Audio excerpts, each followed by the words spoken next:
आपल्यासोबत IMCचे president Sanjay Mariwala sir आहेत. तर सर काय सांगाल, एकंदरीत संपूर्ण बजेट पाहिल्यानंतर तुमची पहिली प्रतिक्रिया काय होती? 9 आउट ऑफ 10 स्कोर दिलाय मी बजेटला. हा मग म्हणजे कशासाठी आम्ही जो एक्सपेक्ट केला होता, आम्ही जो विचारला होता की आम्हाला काय काय पाहिजे, त्यांनी विचारलं होतं, ते लोकांनी आम्हाला विचारलं होतं की तुम्ही लिहून द्या आम्हाला काय काय पाहिजे तुम्हाला. आम्ही लिहून दिला होता सगळं. ते सगळं त्यांनी कन्सिडर केलं आहे आणि सगळेवर प्रोव्हिजन करून काय नाही काहीतरी बोलली आहे मॅडम. ओके, मॅडम बोलले आहे म्हणून होणार ते शक्यता चांगली आहे. आता बिल पास व्हायला पाहिजे, पण असं वाटतंय आम्हाला की बिल तर पास होणारच, कारण की त्यांनी जे अरेंजमेंट सगळे जे प्रोव्हिजन केलं आहे ते मला वाटते सगळ्यांसाठी चांगलं आहे. It is a good budget in overall sense. Of course we have to read fine print पडावे लागेल, वाचावे लागेल, तर माहिती पडेल की आम्हाला किती फार रिचिंग आहे. जसं तुम्ही सांगितलेलं, काही तरतुदी म्हणजे काही पॉइंट्स तुम्ही लिहून केंद्राकडे पाठवल्याच होत्या. त्या पद्धतीने बँकिंग सेक्टरसाठी ज्या काही आत्ता समोरून म्हणजे ज्या काही घोषणा करण्यात आल्या त्या संदर्भात आपण काय पाठवलं होतं आणि त्यांच्याकडनं काय आता देण्यात आलं? सगळ्यात मोठा विषय होता त्याच्यावर MSMEचा, मीडियम आणि स्मॉल स्केल इंडस्ट्रीसाठी आणि कॉटेज अँड मायक्रो इंडस्ट्रीसाठी.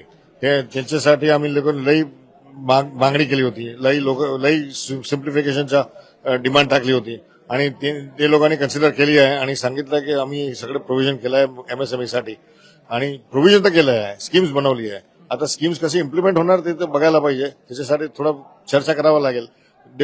ऑफिसर्स सांगा, ते सगळे ऑफिसर्सला किती ते लोक सिम्प्लिफाईड सिस्टममध्ये दाखवतात स्कीम्स, त्याच्यावर आहे. स्कीम सिम्पल केली तर सगळं लोक इम्प्लिमेंट करू शकणार.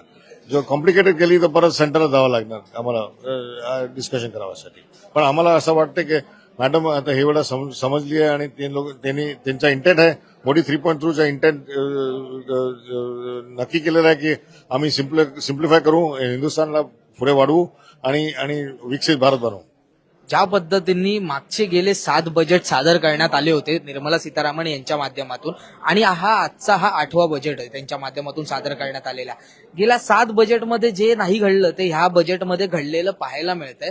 ते म्हणजे टॅक्समध्ये मोठी म्हणजे घोषणाच केलेली पाहायला मिळते. म्हणजे 12 लाखांपर्यंत ज्यांचं वार्षिक उत्पन्न आहे त्यांना टॅक्स भरायची कोणतीच गरज नाहीये. त्यावरती आपलं काय मत आहे? म्हणजे सामान्य नागरिकाला ठीक आहे, पण ज्या पद्धतीने असं नाही ना झालंय की म्हणजे ताटातलं काढून वाटीत ठेवलंय. म्हणजे एक गोष्ट दिली आहे तर त्यामध्ये कुठेतरी GST असेल किंवा इतर काही गोष्टी असतील त्यामध्ये जास्त वाढ केली. ते म्हणून मी म्हणालो की आपण फाईन प्रिंट वाचावं लागेल. फाईन प्रिंट वाचली तर माहिती पडणार की सगळं फाईन ट्यून कसं केलेलं आहे. पण मला असं नाही वाटत की असं केलं आहे. गेल्या वर्षी बी केलं होतं त्यांनी जे अरेंजमेंट. ते लोक म्हणतात की आमचा एक्सपेक्टेशन आहे की GST वाढणार, GST रेट नाही वाढणार पण GST कलेक्शन वाढणार. कशासाठी? प्रोडक्शन वाढणार. प्रोडक्शन वाढला तर GST वाढू शकते. ओके, जेवढं जास्त प्रोडक्शन होते कंट्रीमध्ये तेवढं GST जास्त कलेक्शन होणार. तसंच जेवढे जास्त लोक आले टॅक्स नेटमध्ये तर लोक वाढण्याशी टॅक्स वाढू शकते. रेट वाढवायची वाढवायची गरज नाही देणार. ओके, म्हणजे त्यांचा गोल असा आहे की आता तुम्ही 1 कोटी लोक टॅक्स भरतात 12 लाखवर. 2 कोटी भरले, 2 कोटी लोकांनी भरले तर त्यांचा टॅक्स वाढू शकते. हे कल्पना करून ते लोकांनी अरेंजमेंट केली आहे मला वाटते असं. आणि ज्या पद्धतीने नवीन बिझनेस जे आता ऑन फील्ड येत आहेत, नवीन बिझनेसेस येत आहेत, त्यांना 2030 पर्यंत काहीतरी त्यांना टॅक्स बेनिफिट दिली आहे, एक्झम्पशन दिलं आहे आणि त्यांना सांगितलं आहे की त्यांना सबसिडी भेटणार. त्यांच्यासाठी फंड बनवला आहे, इन्व्हेस्टमेंट घेऊ शकते त्याच्यामध्ये. तर ते सगळं अरेंजमेंट चांगली केली आहे उत्पादन वाढवायसाठी, नवीन लोकांना उत्तेजन द्यायला. आता हे 12 लाख बी आपण जे मोजतोय ते सगळे सॅलरी नसेल, इन्कम वाले बी आहे, छोटे लोक बी एंटरप्रेन्युअर. हिंदुस्थान सगळेच एंटरप्रेन्युअर कंट्री आहे. स्टार्टअप्स असतील त्यांना बी फायदा होऊ शकते. त्या पद्धतीने आता ही घोषणा केली आहे. त्यामधून आपल्याला आपण एवढी वर्ष हे संपूर्ण बजेट पाहतात, गेल्या अनेक वर्षांपासून आपण हे बजेट पाहिलेलं आहे. त्यामुळे मला असं विचारायचंय की तुम्हाला वाटतंय का आता एंटरप्रेन्युअर्स असतील किंवा जे स्टार्टअप्स असतील त्यांना कुठे भारतामध्ये वेग येईल? 5 वर्षापासून त्यांची स्कीम तर आहे एंटरप्रेन्युअरला, स्टार्टअप एंटरप्रेन्युअरला सपोर्ट करायची. म्हणून हे गव्हर्नमेंट हमेशा सपोर्ट करते एंटरप्रिन्युअर्सला. हे वेळा थोडा जास्त दिलाय, म्हणजे त्यांना स्पीडी होईल काम. म्हणजे बोर्ड द्यायचा तर हात दिला असं म्हणतो. बिलकुल एक्झॅक्टली बोर्डच्या बद्दल हात दिलाय आता. मला अजून एक प्रश्न विचारायचा आहे. ज्या पद्धतीने भारत आता विकसित देश बनत चाललाय त्यामध्ये एआय टेक्नॉलॉजीची ती मोठ्या प्रमाणात वाढत चालली आहे. आणि एआय हे ह्यामध्ये देखील प्रोव्हिजन जास्त केलेलं आहे. एआय डेव्हलपमेंटसाठी, एआय समजायसाठी, एआयची पद्धत वाढवायसाठी, एआयचं यूज वाढवायसाठी ते लोकांनी आय थिंक अरेंजमेंट केलेली आहे. आता त्याचे डिटेल कुठली स्कीम कुठे लागणार आहे ते वाचावे लागणार, पण आय थिंक आपलं नॅस्कॉम वगैरे त्याच्याशी वार्ता करून स्कीम आपल्यासाठी टेलर मेक करू शकते. आणि बद्दल त्याच्यामुळे एआयची इन्व्हेस्टमेंट वाढणार आहे मला वाटतं. एक वेगळा प्रश्न होता शेतकऱ्यांसाठी क्रेडिट दिलंय, परंतु कर्जबाजारी जो शेतकरी असेल, म्हणजे आता मुख्य म्हणजे जर आपण महाराष्ट्र बघायला गेलं तर मराठवाडा किंवा कोकण ह्या विभागामध्ये अनेकदा दुष्काळ चांगलं नाही, हाल खूप म्हणजे वाईट आहेत शेतकऱ्यांचे. शेतकरी राजा म्हटला जातो परंतु ते मांडलं दिसत नाही. तुम्ही बघा कशासाठी वाईट हाल बरा नाही, पाणी नाही म्हणून. पाणीचा सगळ्यात मोठा प्रश्न पाणीचा आहे, आणि त्या पाणीच्या बद्दल ते लोकांनी सगळी अरेंजमेंट केली आहे. आणि इरिगेशनसाठी ते लोकांनी फंडिंग केलं आहे. इरिगेशन स्कीम आपण महाराष्ट्रामध्ये लावली आहे, पण ठीक चालली नाही अजूनपर्यंत. आय थिंक तिकडे आपण ऍप्लिकेशन टाकला आणि स्टेटला इन्सेंटिव्ह दिला आहे की आमच्या संघाती मिळून जुळून आपण स्कीम बनवू तर आपला चांगला होईल. आता इकडे बी त्यांची गव्हर्नमेंट आहे, तर मला वाटतं महाराष्ट्रामध्ये फायदा होणार त्याच्याशी. म्हणजे महाराष्ट्राला काय मिळालं ह्या बजेटमधून मी तुम्हाला थोडक्यात म्हणजे विचारतोय. महाराष्ट्राला आनंदाचं वातावरण आहे, कारण की मागच्या वेळेस जर पाहायला गेलं तेलंगणा खुश होतं बरोबर, ही वेळा बिहारला खुश केला आहे. पण आता मला वाटतं ते तसंच बाकीचे स्कीम्स आहे. महाराष्ट्रामध्ये ऑलरेडी इन्कम थोडे जास्त आहे. महाराष्ट्राचे शेतकरी बी जिकडे चांगलं चाललंय त्यांची इन्कम जास्त आहे. महाराष्ट्राचे शेतकरी रिच आहे थोडे, तर ते लोकांना फायदा भेटेल 12 लाख रुपयाच्या एक्झाम्पशन मध्ये.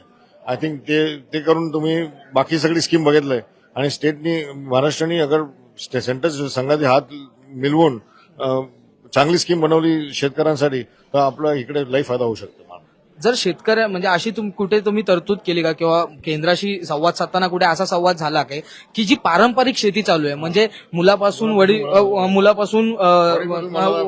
मुलापर्यंत अशी जी शेती चालू आहे त्यामध्ये कुठेतरी एक बदल करून कुठेतरी अॅग्रिकल्चर स्टडी ही शेतकऱ्यांना द्यावी, त्यांचं उत्पन्न त्या म्हणजे धान्यांमध्ये कसं वाढेल, ते काय पिकवतात त्यामध्ये कसं वाढेल.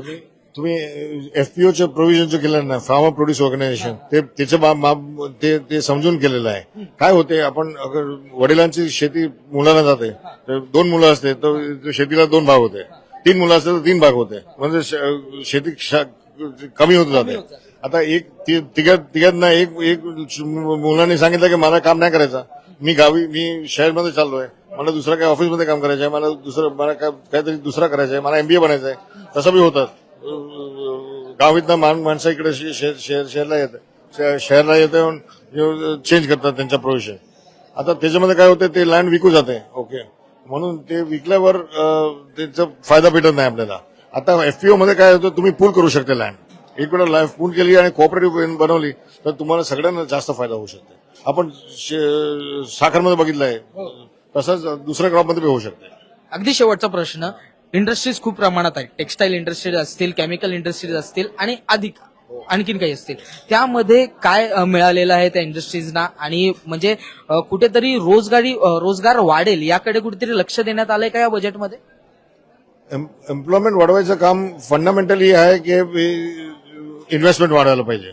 इन्व्हेस्टमेंट वाढला तर एम्प्लॉयमेंट वाढणार, नाही तर लोक काय करतात, प्रोडक्टिव्हिटी इम्प्रुव्हमेंटसाठी एम्प्लॉयमेंट कमी करून ऑटोमेशन जास्त करतात. ते पण जरुरी आहे आपल्याला कॉम्पिटिशन करायसाठी.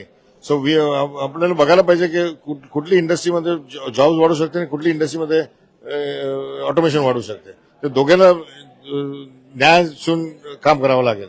तसं होऊ शकते की टेक्सटाईलमध्ये बी वाढू शकते. कॉटनमध्ये त्यांनी लोकांनी लई प्रोव्हिजन केलेलं आहे. एवढा कॉटनचा फंड बनवला आहे. कॉटन वाढवायचा महाराष्ट्रामध्ये त्याचा बी फायदा होऊ शकते. मराठवाडा वगैरे पाहिला, विदर्भ वगैरे सगळे कॉटनचा एरिया आहे. इकडे फायदा होऊ शकतो. धन्यवाद सर आमच्याशी संवाद साधल्याबद्दल. आपल्यासोबत संवाद साधण्यासाठी तज्ज्ञ आयएमसीचे प्रेसिडेंट स्वतः संजय सर होते. त्यांच्या माध्यमातून काय या बजेटमध्ये फायदा जो आहे तो नागरिकांना होणार आहे, शेतकऱ्यांना होणार आहे, या संदर्भात आपल्याला जी आहे ती चांगलीच माहिती देण्यात आलेली पाहायला मिळते. मुंबईहून मी आदित्य जाधव, तुम्ही पाहतात लोकमत.